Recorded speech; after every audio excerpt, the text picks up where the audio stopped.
Hey everyone, Joe here again on behalf of the League dev team. Today, we have a very special Riot Pls for you. Of course, we're going to tell you all about our plans for the upcoming preseason. We'll also give you an update on TFT and much more. In fact, we've got a lot of great updates to share today, so be sure to stay tuned through the end of the show. But before we cover any of that, I want to talk about something important. This month marks a very special occasion. In just over a week, it'll have been 10 years to the day since League's official release date. For us, League has always been a game that we build together with all of you. Truth is, you've always been the ones who've made League more than just a game. You've made incredible art. You've created memes. You've showed us in a million different ways that you care about League, that games matter enough to become a meaningful part of your lives. You've helped us make League more than a game. For us, celebrating League's 10-year anniversary is a chance to say thank you to all of you who've helped us build League, brick by brick. And to show our appreciation, here's what we've got planned. First up, 10 days of gifting. For 10 days, starting October 17th, we'll be celebrating you, the League community, with a small gift every day you log in. And no, it's not just summoner icons, although of course we gotta give you one of those. All you'll need to qualify is a League account that was created before this broadcast began. We want the rest of this month to feel like a real celebration. So expect to see SR looking a little brighter than normal. Your shop is coming back. And because it's a special occasion, for the first time ever, there'll be a chance that your shop contains legendary tier skins. In the past, we've spoken about our reasons for moving away from classic URF to the all-random URF mode. But this is a time to celebrate and pull out all the stops. So for the first time in over 4 years, we're bringing back URF with full champion select.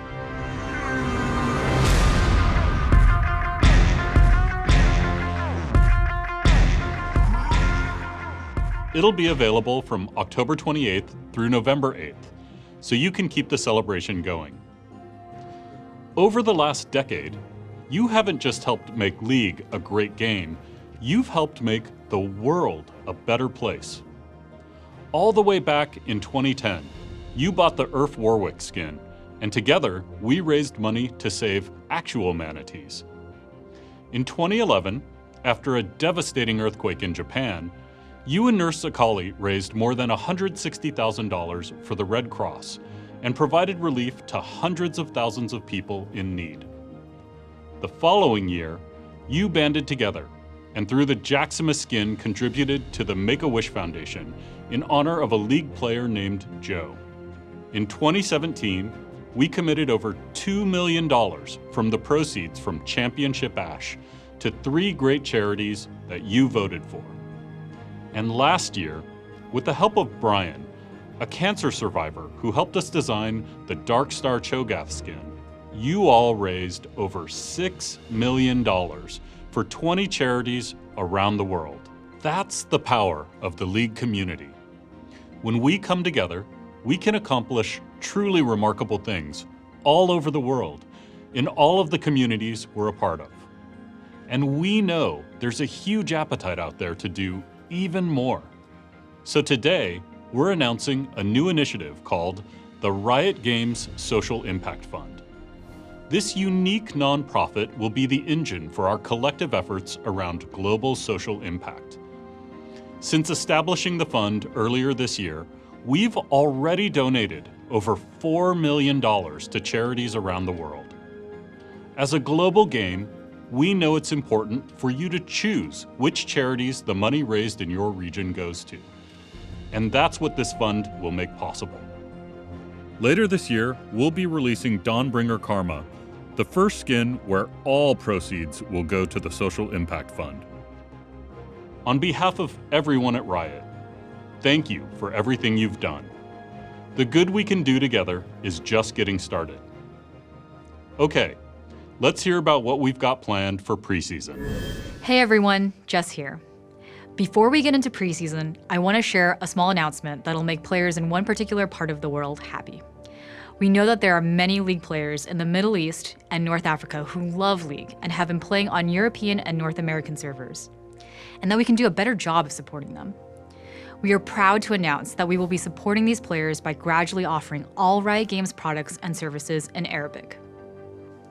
Okay, on to preseason changes. Over the years, Summoner's Rift has changed a lot. Sometimes in small adjustments to things you're already familiar with, and sometimes in complete overhauls or totally new additions. We've always thought of Summoner's Rift as a living, breathing place with enough depth to be fun and interesting, whether it's your first time playing or if you're a seasoned veteran. And to that end, preseason 2020, Rise of the Elements will introduce new emergent gameplay opportunities on the map, meant to open fresh strategies to master, outplay, and win. The biggest change here is the new Elemental Rift system. As teams take down Elemental Drakes, one element will eventually dominate the Rift, permanently altering the map. Each Elemental Rift impacts teamfights, rotations, vision, and objective control in a unique way, meaning no one game will play out the same as the last, even if everyone's on the same champ. Infernal knocks down walls and burns down brush. Mountain adds new terrain to play around. Ocean makes brush grow larger and spawn extra honey fruit, and Cloud turns pathways into wind tunnels that increase movement speed.